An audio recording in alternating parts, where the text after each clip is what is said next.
Olá, queridos amigos e irmãos da nossa casa Círculo da Luz e todos os demais que estão nos ouvindo e nos vendo pelas redes sociais. É uma alegria, uma satisfação muito grande poder estar ocupando essa tribuna virtual para fazermos exposições doutrinárias. Que Jesus possa nos acompanhar hoje e sempre.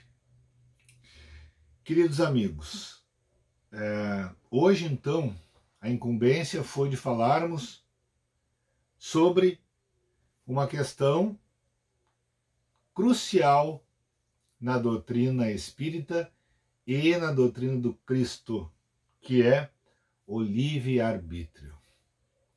No meu humilde entendimento, o livre-arbítrio, ao lado da reencarnação, são os dois grandes pilares da doutrina espírita e, portanto, da doutrina do Cristo.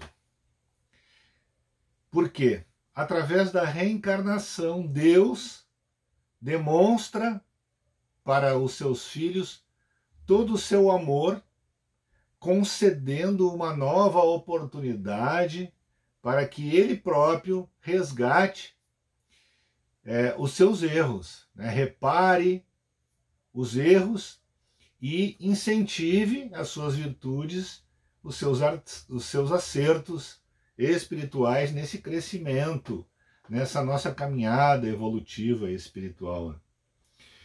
Bom, e onde entra o livre-arbítrio?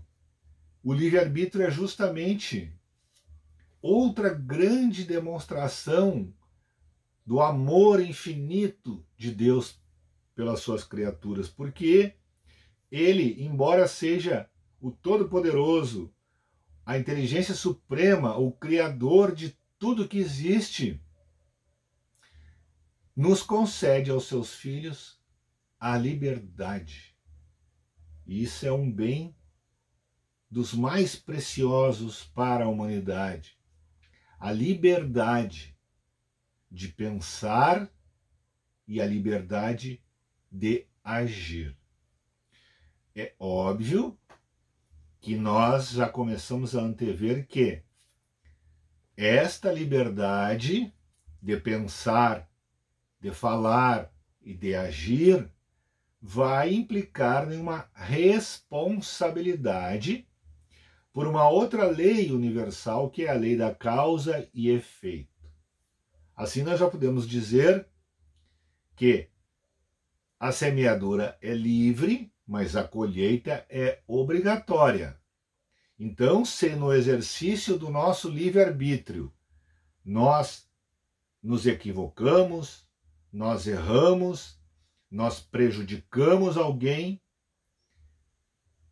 o retorno, através da lei da causa e efeito, será obrigatório para a reparação desses erros. Então, o mau uso do livre-arbítrio vai ter consequências negativas para nós. E o bom uso do livre-arbítrio vai nos trazer benefícios. Na questão 843 do Livro dos Espíritos, Allan Kardec pergunta: tem o homem o livre-arbítrio dos seus atos? E a resposta dos Espíritos: pois que tem a liberdade de pensar, tem igualmente a de obrar. Sem o livre-arbítrio, o homem seria máquina. Então, olha a resposta dos Espíritos.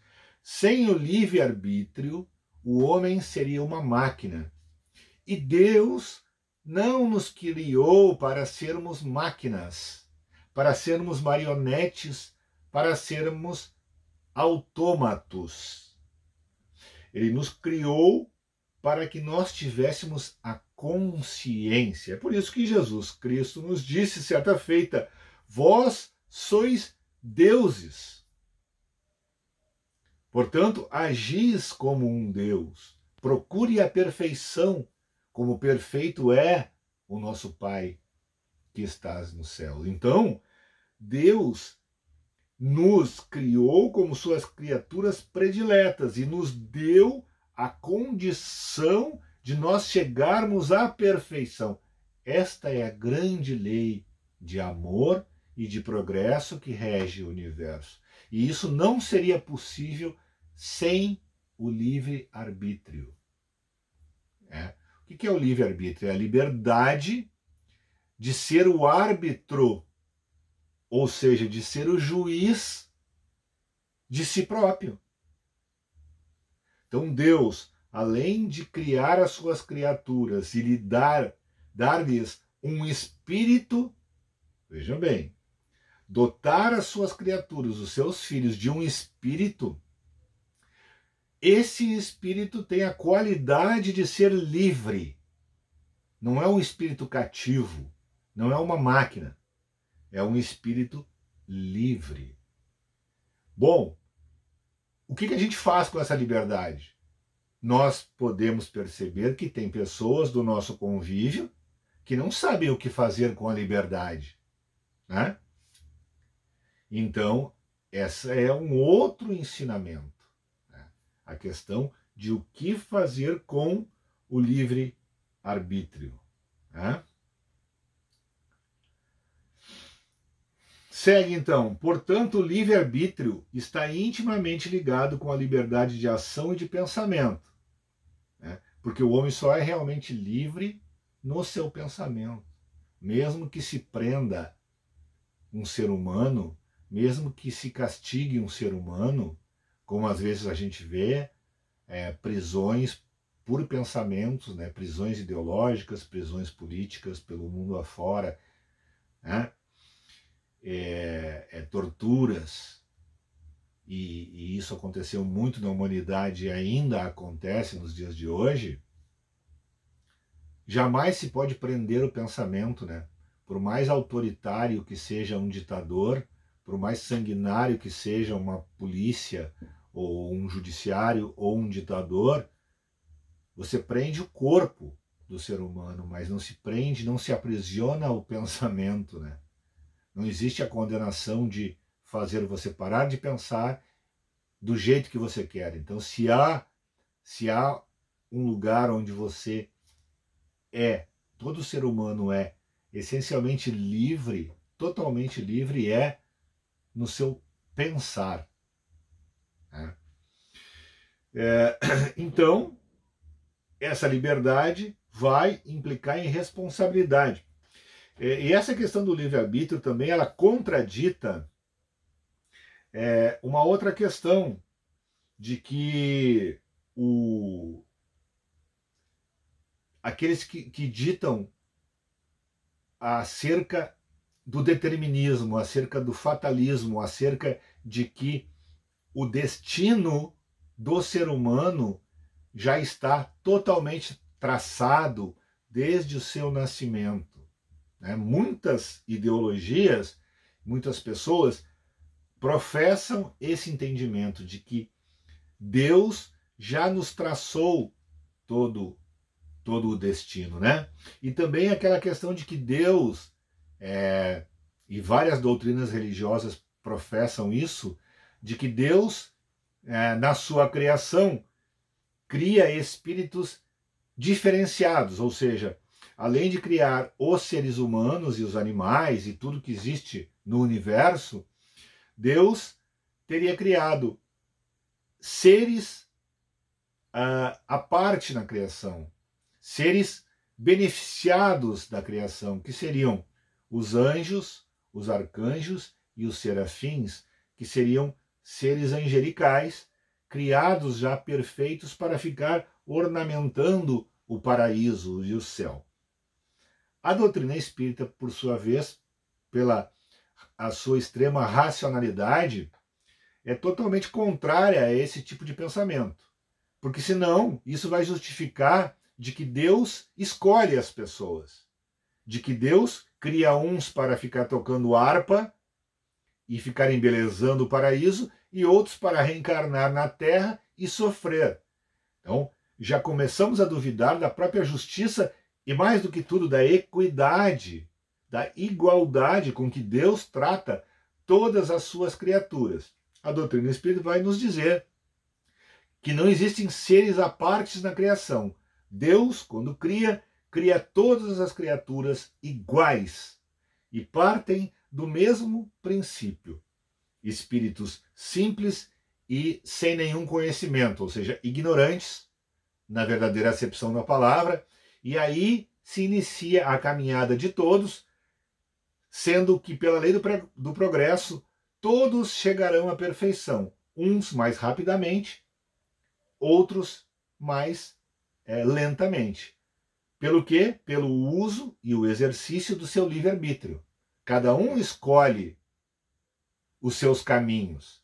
Só que aquele que escolheu o caminho equivocado, o caminho do mal, o caminho das sombras, o caminho do prejuízo, o caminho da iniquidade, o caminho do ódio, esse vai se atrasar um pouco mais na caminhada evolutiva. E aquele que desde o início percebe que deve ser honesto, bom, justo, amoroso, caridoso, fraterno e seguir as leis universais que foram dispostas muito bem por Deus, por Jesus, esse com certeza caminhará muito mais rápido para a sua perfeição espiritual, para a sua plenitude. Então, vejam a importância que tem esses dois pilares de que eu falei no início da exposição.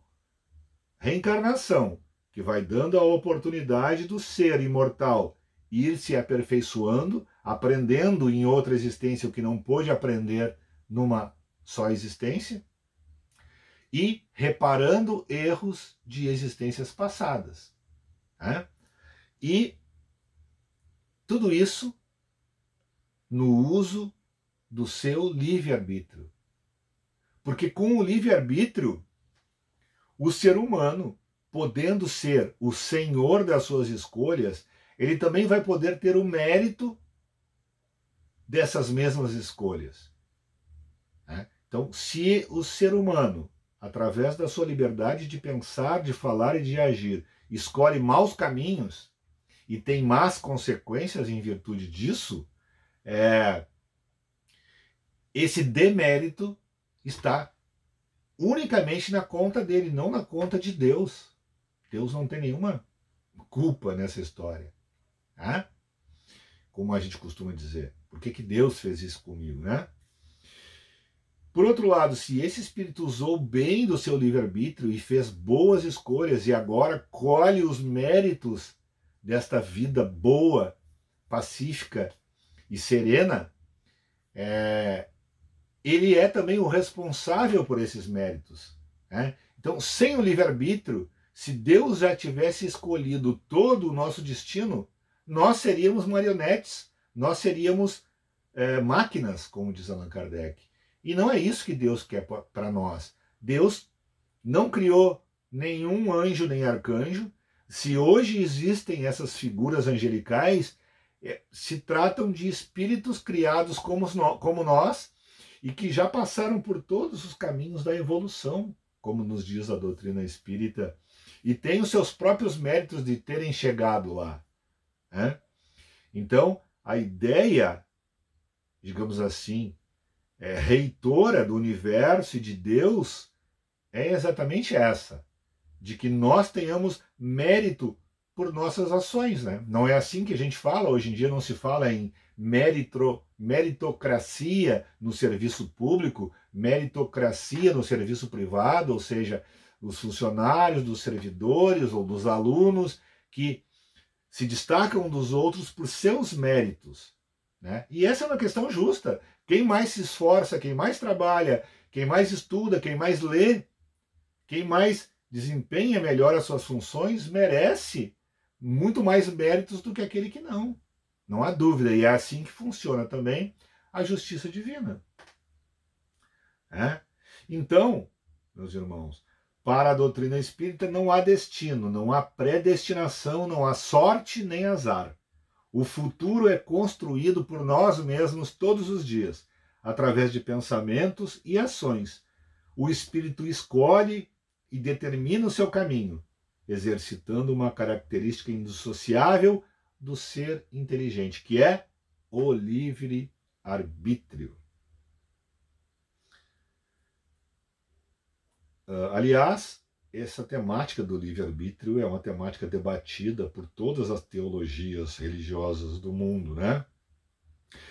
Já dizia o grande Paulo de Tarso, que era o perseguidor de cristãos, o fariseu e sacerdote Saulo de Tarso, que se transformou no grande 13º apóstolo do Cristo, que é Paulo de Tarso, essa grandiosa, inesquecível figura do cristianismo. Ele tem uma passagem que diz assim: tudo me é lícito, mas nem tudo me convém, que serve exatamente para essa questão do livre-arbítrio.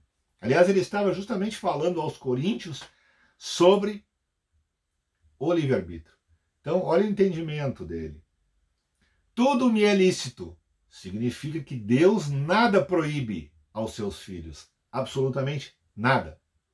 Porém, vírgula, nem tudo me convém. Por quê? Porque aí é o uso da razão, da intuição e do coração. Se eu sei que determinada escolha da minha vida vai trazer más consequências para mim ou para os meus, né, co-irmãos, e ainda assim eu insisto, isso não me convém. Né? Isso não é inteligente. E é isso que Paulo dizia. Tudo me é lícito, ou seja, eu posso tudo. O ser humano realmente pode tudo. Mas tudo tem consequências. E as consequências das más atitudes serão ruins. E as consequências das boas atitudes serão recompensas positivas. Na questão 872 do Livro dos Espíritos, Allan Kardec pergunta: sem o livre-arbítrio, quer dizer, ele responde, sem o livre-arbítrio, o homem não teria nem culpa por praticar o mal e nem mérito por praticar o bem. Aquilo que a gente já falou, né? Quer dizer, se você não tem liberdade pelas suas escolhas e age como um robô, né? Acho que máquina, hoje em dia, máquina no tempo do Kardec era adequado. Agora, hoje, talvez seria mais adequado falar um robô. Quer dizer, se nós fôssemos iguais a um robô, um humanoide, porque aí nós não seríamos nem humanos, nós seríamos humanoides, porque Deus já teria colocado um chip onde tudo, absolutamente todas as escolhas da nossa vida já estariam sendo escolhidas por Deus, então Deus viveria a nossa vida por nós. E não é assim, cada um tem a sua individualidade extremamente respeitada por Deus. Né? Então aí o homem, sem essa livre possibilidade de escolher e de ter responsabilidade pelos frutos dessas atitudes, não teria nem culpa pelo mal praticado, afinal de contas não foi ele que escolheu, e não teria mérito pelo bem que praticou, porque também não foi ele que escolheu. Então vejam a importância e o alcance do livre-arbítrio. Né?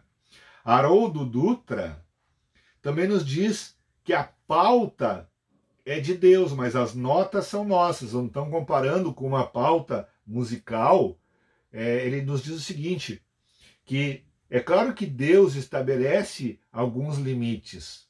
É claro que Deus estabeleceu na criação do universo as suas leis universais, né? As suas leis naturais, como se diz, que é a lei do amor, que é a lei do progresso, que é a lei de causa e efeito, que é a lei da destruição, né? Que é a lei da renovação, que é a lei do trabalho, que é a lei da convivência social, né? E várias outras leis que também estão elencadas no Livro dos Espíritos. Né? Mas então, essas são as linhas mestras que Deus traçou, mas existe um percentual de caminhada aí de quase 100% de liberdade, que é a liberdade individual, que Deus deixou para nós, para que nós justamente tivéssemos o mérito pelas nossas boas ações. né? E também a culpa se nós erramos, que depois nós vamos ter que expiar. É mais ou menos como um pai terreno que tem 2 filhos, e que um filho, logo ele percebe, perdão, que é um filho honesto, bom, justo, cumpridor das leis, e outro filho que é exatamente o oposto, é um filho desonesto, é um filho rebelde, é um filho preguiçoso e é um filho que não gosta de cumprir as suas tarefas. Bom, para qual dos dois esse pai vai conceder maior liberdade? Para qual dos dois esse pai vai entregar a chave do carro com consciência, né? com confiança?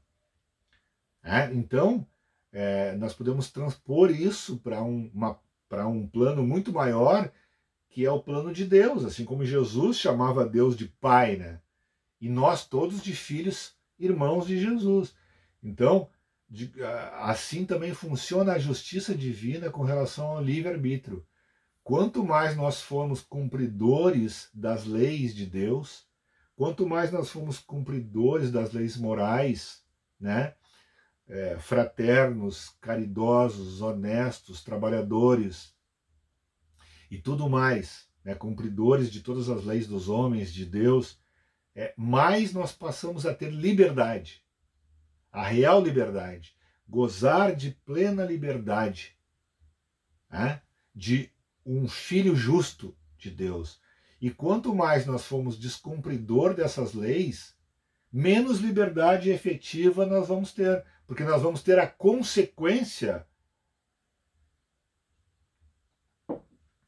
desses atos danosos, que é a lei de causa e efeito, que vão nos atrapalhar, né? Basta ver a própria lei dos homens, né? Se nós transgredirmos a lei dos homens praticando crimes, logo adiante nós vamos acabar recebendo a punição desses crimes, né? E talvez tenhamos inclusive que pagar um tempo aprisionados, né? E isso vai tolhindo a nossa liberdade, vai atrasando a nossa vida. Assim funciona com as leis de Deus. Pode ser que a nossa prisão não seja uma prisão de grades, mas seja uma prisão moral, né?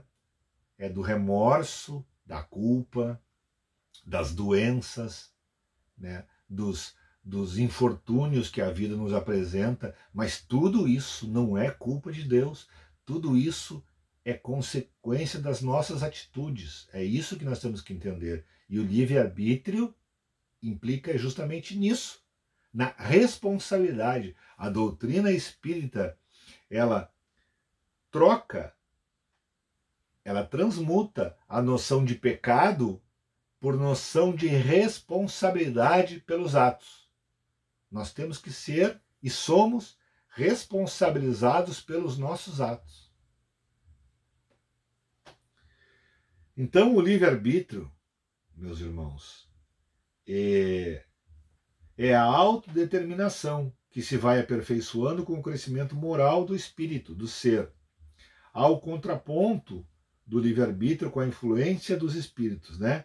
Nós também podemos fazer um contraponto assim, ao longo da nossa jornada, da nossa caminhada, nós vamos tendo as influências de outras pessoas, né? De outros seres, de outros espíritos, sejam os nossos irmãos encarnados, sejam inclusive a influência espiritual de irmãos desencarnados, né? Que é o que nos fala a questão 459 do Livro dos Espíritos. Que a influenciação espiritual ela é muito maior do que a gente imagina. Então, somos nós os responsáveis por qual das sugestões e influenciações espirituais de encarnados e desencarnados que nós queremos ter. Então nós não podemos colocar a culpa só no mas como fazem as crianças às vezes, né? Foi meu irmão mais velho, foi o meu irmão mais novo, foi o meu vizinho, foi o fulano que me fez fazer isso. Não. Você fez porque você quis, você aderiu àquela ideia. então as consequências devem vir igualmente. Então a gente é livre para aderir a quais ideias nós queremos, mas devemos ser inteiramente responsáveis pelas consequências que esses atos terão na nossa vida. A liberdade é uma condição necessária à evolução do ser humano, que sem ela não poderia construir o seu destino, faculdade de praticar tudo aquilo que não é proibido por lei. Então, na questão 834,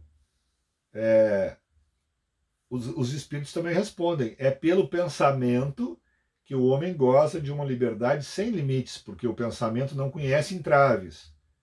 Pode-se impedir a sua manifestação, mas não aniquilá-lo. É aquela história, né?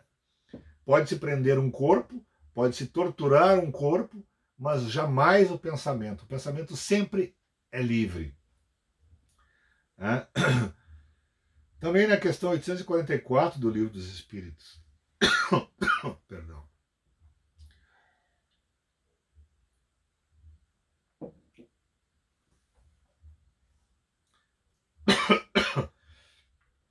A questão 844 do Livro dos Espíritos.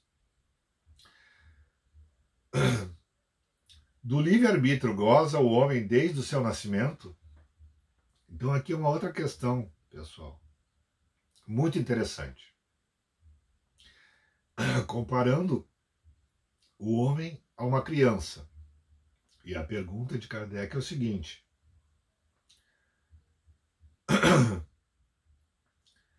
o homem goza de liberdade, de livre-arbítrio desde o berço? Então, a resposta é o seguinte: há liberdade de agir desde que haja vontade de fazê-lo.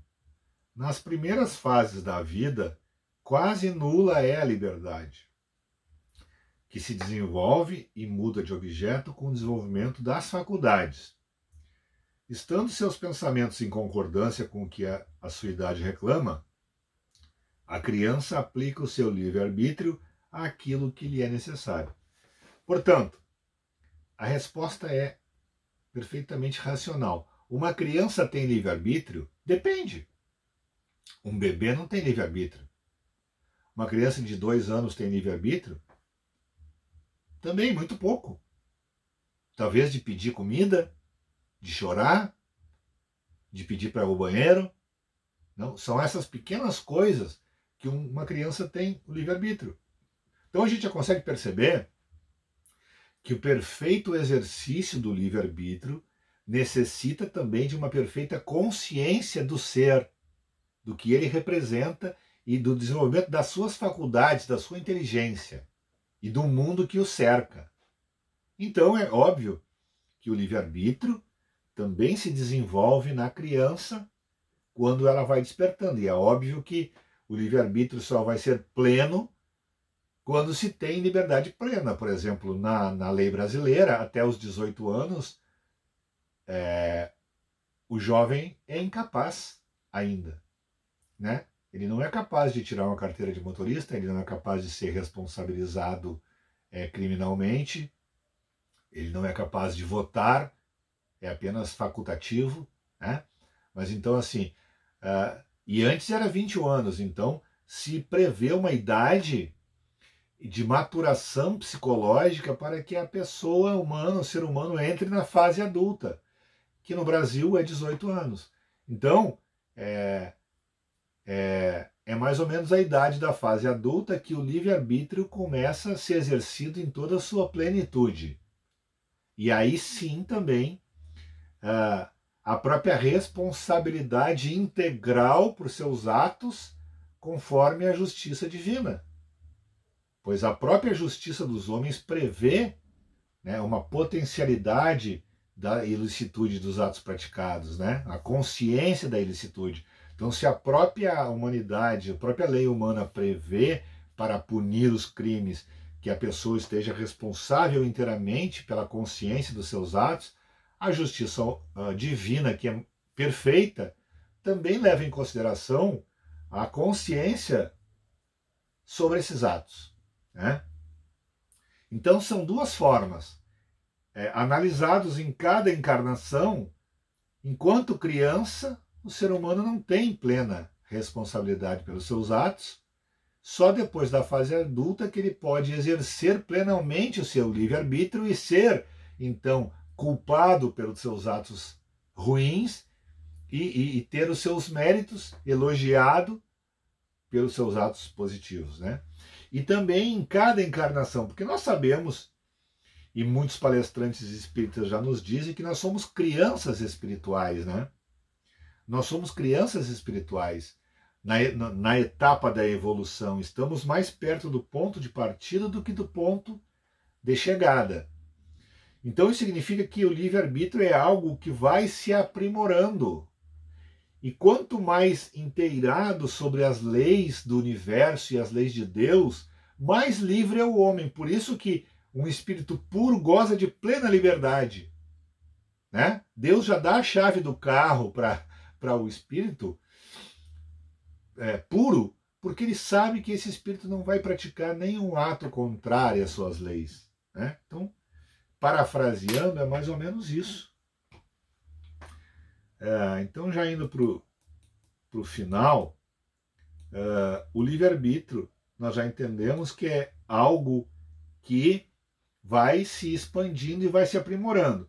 Então, assim, a fatalidade não existe, tá? Não há fatalidade nos atos da vida moral.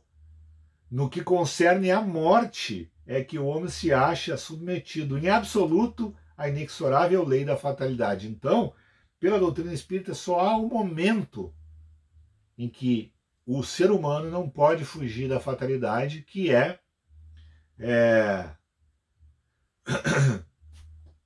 o momento da morte, tá? Então a questão 872 do Livro dos Espíritos é que vai nos falar isso, e aí é interessante a gente verificar que diz assim: o livre-arbítrio existe para o espírito quando, no estado de espírito, ou seja, na erraticidade, no mundo espiritual, ele faz a escolha da existência e das provas, ou seja, é o tal do planejamento reencarnatório. Quando nós estamos no mundo espiritual, junto com os nossos mentores, nós escolhemos a atual existência e as espécies de provas, de provações que nós vamos passar durante a próxima existência, tá? Então, nisso consiste o livre-arbítrio em forma de espírito. E depois que nós nos reencarnamos, como encarnado, na faculdade de ceder ou de resistir aos arrastamentos a que todos nós temos voluntariamente submetido. É aquela história, a influenciação espiritual. Nós só nos deixamos levar por aquilo que o nosso espírito quer, através do nosso livre-arbítrio. Portanto, se nós tomamos maus caminhos na vida e recebemos, portanto, más consequências disso, não devemos culpar nem a Deus, nem a Jesus, nem a Maria de Nazaré e ninguém mais, a não ser nós mesmos, pelo livre exercício do nosso livre-arbítrio. Tá?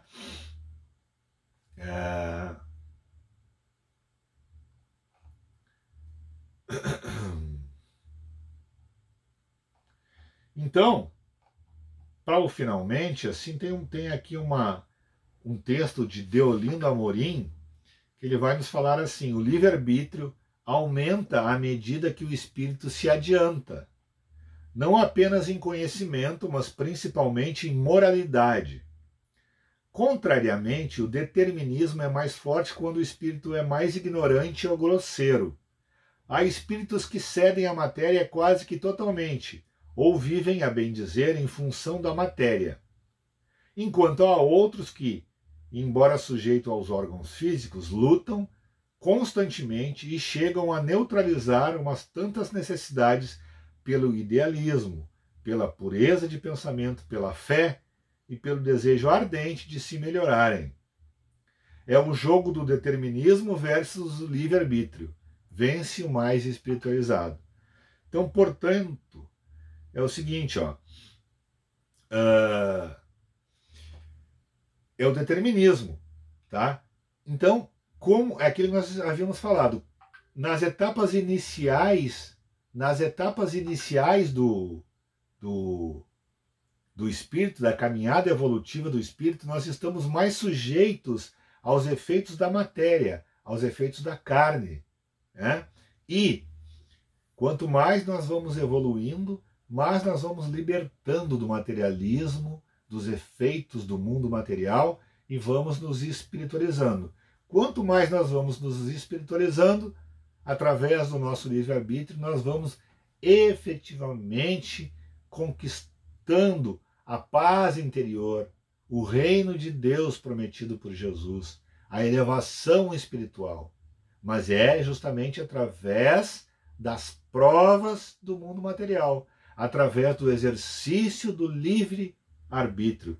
Por isso, a grande importância do livre-arbítrio, né? A grande importância desse tema. E aí ele termina, justamente aí entra a doutrina espírita com mais uma lição. O corpo não é responsável pelos nossos desatinos, pelas nossas paixões. Não, ele é apenas instrumento, já que o poder pensante é do espírito.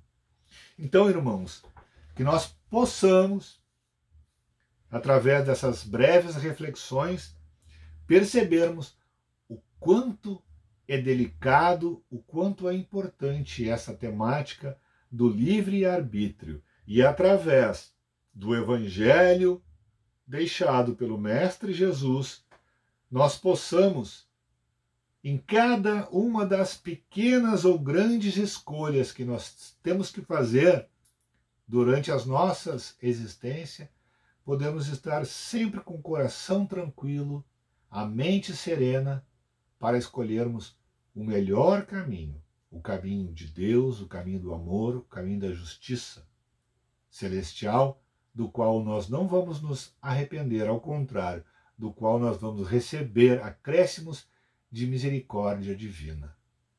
Muito obrigado, meus queridos irmãos, que assim seja.